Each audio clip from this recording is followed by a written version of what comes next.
नमस्कार प्यारे बच्चों, मैं नेम सिंह आप सभी का स्वागत करता हूं dear name sir YouTube channel पर।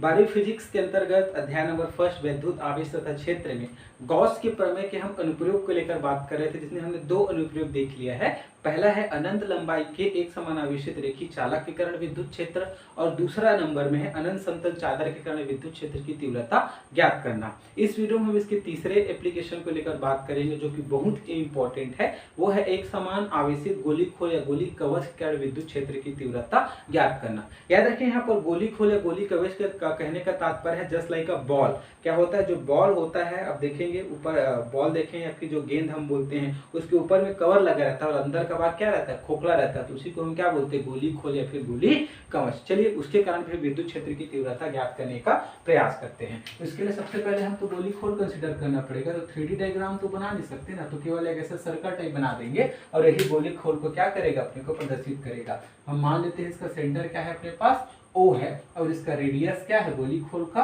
कैपिटल R है।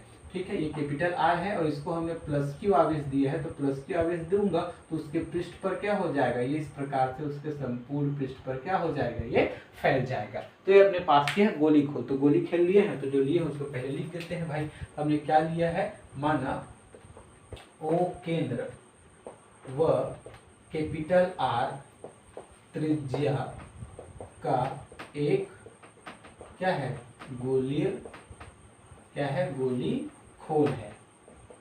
गोली खोल है, इसी को हम क्या बोलते हैं, कवच है। ये हमने ले लिया, जिसे कौन सा आवेश दिए हैं, जिसे प्लस क्यू आवेश दिया गया है। इसको प्लस क्यू आवेश हमने दे दिया है, तो उसके संपूर्ण पृष्ठ पर क्या हो जाएगा, फैल जाएगा। अब संपूर्ण पृष्ठ पर फैल जाएगा तो हम एक पॉइंट कंसीडर कर लेते हैं जहां पर अपने को विद्युत क्षेत्र की तीव्रता ज्ञात करना है। तो मान लेता हूं मैं यहां से r दूरी पर, स्मॉल r दूरी पर एक पॉइंट P है जहां पर विद्युत क्षेत्र की तीव्रता ज्ञात करनी है। ठीक है, तो माना O से स्मॉल r दूरी पर एक बिंदु P है, जिस पर विद्युत क्षेत्र की तीव्रता अर्थात E क्या करना है, अपने को फाइंड करना है। तो देखिएगा, अब यदि मैं गोली खोल का कंसिडर करेंगे तो हम निम्नलिखित तीन स्थितियों पर पॉइंट P को कंसिडर कर सकते हैं। जैसे गोली खोल है तो पहला तो हो सकता है कि पॉइंट P गोली खोल के बाहर स्थित हो। ठीक है, बाहर। दूसरा नंबर ये हो सकता है कि पॉइंट P को मैं लाते गया तो एक पृष्ठ पर आ सकता है। तो दूसरा नंबर पर कंडीशन हो सकता है कि ये जो पॉइंट P है गोली खोल के पृष्ठ पर स्थित हो, या तीसरा कंडीशन हो सकता है कि पॉइंट P गोली खोल के अंदर स्थित हो। ये तीन कंडीशन हो सकता है। तो इस आधार पर हम जो है पॉइंट P की पोजीशन के आधार पर यहाँ तीन स्थितियों पर क्या ज्ञात करेंगे, अपने पर विद्युत क्षेत्र की तीव्रता ज्ञात करेंगे। तो उसी को हम यहाँ लिख रहे हैं। ठीक है, यहाँ बिंदु P का निम्न तीन स्थिति हो सकता है। वो तीन स्थिति कौन कौन से देखो हो सकता है, point number first, point number second और पॉइंट नंबर थर्ड। ये तीन स्थिति हो सकती है। पहला कि बिंदु P क्या हो, बिंदु P क्या हो, गोली खोल के बाहर स्थित हो। ये पॉइंट नंबर फर्स्ट हो सकता है। या फिर ऐसा भी हो सकता है दूसरा नंबर में कि P गोली खोल के पृष्ठ पर स्थित हो, या तीसरा नंबर में हो सकता है कि पॉइंट P गोली खोल के अंदर स्थित हो। ये तीन कंडीशन हो सकता है। तो इसको हिंदी में लिखा हुआ नहीं देता, इसको कंडीशन को लेकर बताता है। देखो, जब भी पॉइंट P गोली खोल के बाहर स्थित होगा तो आप देख पा रहे हैं कि जो स्मॉल r होगा कैपिटल R से क्या होगा, बड़ा। लेकिन इस कंडीशन में स्मॉल r बड़ा होगा कैपिटल R से, ऐसा लेकर आपको कंडीशन पूछता है। इसके अलावा जब पॉइंट P पृष्ठ पर होगा, देखो इसको पॉइंट P पर पृष्ठ पर लेकर आऊंगा, पॉइंट P यहाँ आ जाएगा। इस कंडीशन में देखो यहाँ से यहाँ तक की दूरी r है और ये पॉइंट P यहाँ पास आ जाएगा तो भी दूरी r हो जाएगी। देखो इस कंडीशन में स्मॉल r जो है बराबर हो जाएगा कैपिटल R के। और जब पॉइंट P खोल के अंदर चला जाएगा, सपोज यहाँ आ गया, तो देखेंगे स्मॉल r छोटा हो जाएगा किससे, कैपिटल R के। इस कंडीशन में स्मॉल r छोटा हो जाएगा किससे, कैपिटल R से। तो ये आपको ये तीन स्थितियां देकर क्या होता है, पूछा जाता है कि गॉस के प्रमेय का उपयोग करते हुए निम्नलिखित तीन स्थितियों पर विद्युत क्षेत्र की तीव्रता ज्ञात करो। A B C ये लिख के दे देता है। ठीक है, चलिए देखते हैं तीनों का हम कैसे फाइंड करेंगे। तो स्थिति नंबर फर्स्ट क्या है भाई, तो स्थिति नंबर फर्स्ट है कि जब बिंदु P गोली खोल के कहाँ पर स्थित हो, बाहर स्थित हो, दैट मींस स्मॉल r बड़ा हो किससे, कैपिटल R। कैसे विधि बनाएंगे कि जब बिंदु P गोली खोल के बाहर स्थित हो, अर्थात एक स्मॉल r बड़ा होगा किससे, कैपिटल R का। तो देखिए कैसे फाइंड करेंगे। तो उस कंडीशन में देखिएगा, ये हम मान लेते हैं गोली खोल है अपने पास, ये गोली खोल मान लिए, जिसको हमने प्लस की आवेश दिया है, तो इसके संपूर्ण पृष्ठ पर क्या हो जाएगी, इस प्रकार से ये फैल जाएगा, फैल गया। इसका सेंटर O है, इसका रेडियस क्या है, R है। अब पॉइंट P को हमने क्या किया, गोली खोल के बाहर कंसीडर किया है, तो मान लेता हूँ यहाँ पर एक पॉइंट P है जो गोली खोल के क्या है, बाहर स्थित है। सबसे पहले उसी को लिख लेते हैं। तो माना ठीक है, बिंदु P क्या है, खोल के गोली खोल के कहाँ स्थित है, बाहर स्थित है।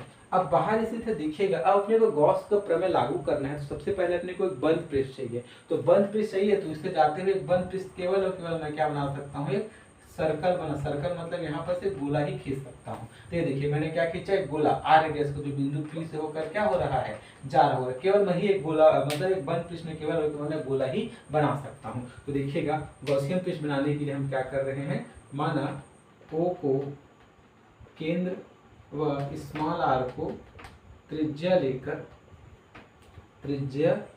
लेकर बिंदु P से होकर जाने वाला एक गोला खींचा, और यही गोला किसकी तरह कार्य करेगा, यही गोला गॉसीय पृष्ठ की तरह क्या करेगा, कार्य करेगा। अब देखिए गॉसीय पृष्ठ की तरह कार्य करेगा, तो हम क्या करेंगे, इससे हमारा टारगेट क्या है, इससे गुजरने वाला संपूर्ण विद्युत फ्लक्स निकालना है। तो मैं काम करता हूँ, इसको स्मॉल छोटे छोटे ds से मिलकर बना हुआ मान लेता हूँ।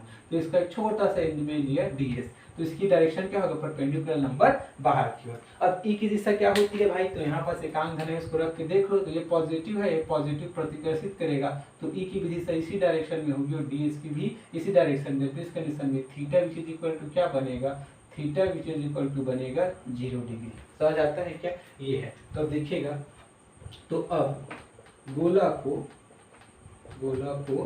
बहुत सारे सूक्ष्म क्षेत्रफल अवयवों से मिलकर बना हुआ माना जा सकता है। तो देयरफॉर P के चारों ओर, ठीक है, P के चारों ओर सूक्ष्म अवयव ds से होकर जाने वाला विद्युत फ्लक्स क्या हो जाएगा, छोटका सा अवयव के लिए लिए हैं, तो छोटका सा अवयव लिए हैं तो d phi e से व्यक्त करेंगे। ये क्या होता है भाई, E डॉट ds क्या होता है, E ds cos theta. Theta केवल यहाँ पर देखेंगे तो क्या है, 0 डिग्री है, लेकिन ये क्या हो जाएगा, E ds हो जाएगा। तो देयरफॉर संपूर्ण पृष्ठ से गुजरने वाला विद्युत फ्लक्स, यही तो अपने को कैलकुलेट करना है। किसे शो करूंगा, फाई ई से, और ये क्या हो जाएगा, इसका समाकलन, इस छोटका सा समाकलन करूंगा, तो वैल्यू पुट करो तो बंद पृष्ठ ले रहे भाई, तो ये क्या है, ई ds, और ये क्या हो जाएगा, फाई ई। आगे बढ़ते हैं, तो देखो ds के सापेक्ष समाकलन हो रहा है, तो ये क्या है, बाहर हो जाएगा, तो यहाँ फाई ई निकलेगा, तो ये समाकलन से बाहर हो जाएगा, और ये क्या हो जाएगा, ds। अब देखिए इस ds का मीनिंग क्या है, सिर्फ ds संपूर्ण अवयव को मैं जोड़ूंगा, क्योंकि समाकलन लगा है, तो उस कंडीशन पर जो है ds को जोड़ से दूंगा, तो क्या हो जाएगा, गोला का संपूर्ण पृष्ठीय क्षेत्रफल निकल जाएगा, और गोले का संपूर्ण पृष्ठीय क्षेत्रफल का फार्मूला क्या आता है, 4 पाई r का स्क्वायर। तो यहाँ पर देखिएगा e, और इसका वैल्यू क्या हो जाएगा, 4 पाई r का स्क्वायर हो जाएगा, गोले का संपूर्ण पृष्ठीय क्षेत्रफल। बता दीजिए कि इंटीग्रेशन ds क्या होगा भाई, 4 पाई r का स्क्वायर, ये इधर वाला है ना, 4 पाई r का स्क्वायर। तो यहाँ से देखिएगा तो फाई ई बराबर ये निकल गया, तो इसको मैं दे देता हूँ, क्या देता हूँ, समीकरण नंबर 1। किंतु हम गॉस के प्रमेय से क्या जानते हैं, गॉस के प्रमेय से लेकर बात करूंगा, तो क्या होता है, किसी बंद पृष्ठ से गुजरने वाला संपूर्ण विद्युत फ्लक्स, उसमें निर्वात में उपस्थित आवेश का 1/में एप्सिलॉन नॉट गुना होता है। अब समीकरण 1 और 2 को ध्यान से देखो, ये वाला पक्ष बराबर है तो ये वाला पक्ष भी बराबर होगा, तो हम लिख देते हैं समीकरण नंबर 1 व 2 से। तो समीकरण 1 और 2 से बात करेंगे तो क्या हो जाएगा, ई है ना, तो ये हो जाएगा ई डॉट 4 पाई आर का square which is equal to Q upon में epsilon naught. Therefore E which is equal to क्या आ जाएगा, ये इधर चला जाएगा तो 4 पाई और यहाँ से एप्सिलॉन नॉट और क्यू अपॉन में क्या हो जाएगा, आर स्क्वायर। ये है गोली खोल के कारण विद्युत क्षेत्र की तीव्रता जब पॉइंट पी कहाँ हो, गोली खोल के बाहर स्थित हो। ठीक है क्या। अब हम सेकेंड नंबर की बात कर लेते हैं, स्थिति नंबर सेकेंड। स्थिति सेकेंड क्या है भाई, कि जब बिंदु P क्या हो, गोली खोल के पृष्ठ पर स्थित हो, दैट मीन्स क्या होगी, स्मॉल आर बराबर हो कैपिटल आर के। तो अब देख पा रहे हैं कि इस स्थिति में क्या हो रहा है, कि इस स्थिति में यदि हम बात करेंगे तो कंडीशन क्या हो रहा है कि देखिएगा ये अपने पास गोली खोल है, ये देखिएगा O और R त्रिज्या का। तो इस कंडीशन में जो पॉइंट P है, ये इधर ले लेता हूँ, पॉइंट जो P है पृष्ठ पर ही स्थित है। दैट मीन्स इस कंडीशन पर आप ध्यान देंगे तो इस कंडीशन पर यदि हम क्या करते हैं, ध्यान देते हैं तो स्मॉल और बराबर हो जाएगा कैपिटल आर का। तो इसको मैं ले देता हूँ समीकरण नंबर 3। तो देखिएगा समीकरण नंबर 3 में, तो समीकरण नंबर 3 से सिंपल से इस स्थिति में विद्युत क्षेत्र आ जाएगा E बराबर 1/4 pi epsilon not Q upon में स्मॉल आर की जगह क्या है, कैपिटल आर, तो ये कैपिटल आर का स्क्वायर। ये हो जाएगा जब बिंदु P गोली खोल के क्या हो, पृष्ठ पर स्थित हो तो विद्युत क्षेत्र की तीव्रता। तो ये क्या है, तो दो कंडीशन देख ली। स्थिति नंबर फर्स्ट, जब बिंदु P गोली खोल के बाहर स्थित हो, और सेकेंड नंबर में जब बिंदु P गोली खोल के पृष्ठ पर स्थित हो। अब हम बात करेंगे अंतिम स्थिति, जब बिंदु P गोली खोल के अंदर स्थित हो। तो अब मैं क्या करता हूँ, यहाँ का कुछ पार्ट रफ करता हूँ। ठीक है, देखते हैं। तो यहाँ का ये वाला पार्ट क्या कर देते हैं, अपन रफ कर देते हैं, मिटा दिया।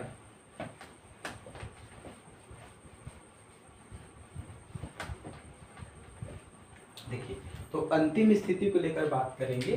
स्थिति नंबर कौन सा है अपन, स्थिति नंबर थर्ड। स्थिति नंबर थर्ड क्या है कि जब बिंदु P